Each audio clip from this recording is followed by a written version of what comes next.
ছিল। বলছে হুজুর যেই ফোর্সে কোরআন কথা বলেছে আপনি ওই ফোর্সে কথা বলবেন, কোনো বাধা নেই।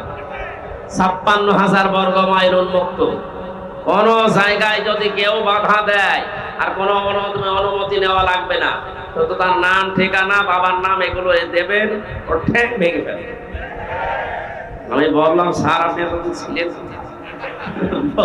আমি নতুন দায়িত্ব পেয়েছি, আমার বাড়ি আপনাদের রংপুর বিভাগের তারা বাড়ি, আমি ছিলাম, নাম বললাম না, দায়িত্বে আছেন। উনি বলছে আমি মুসলমান, মুসলমানের যা কাজ আমি তাই করবো ইনশাআল্লাহ। আমরা এটাই চাই, কথা বলে না কেন? আগে সব জায়গায় শুধু আলোচনা চলতো, বাবা কার আলোচনা চলতো?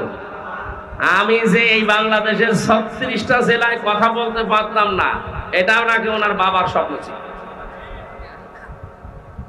আমি কথা বলতে পারি না, এই দেশের 64 জেলার 36টা জেলা আমার ঢুকতে দিত না, বলতে এটা আমার বাবার স্বপ্ন ছিল। এই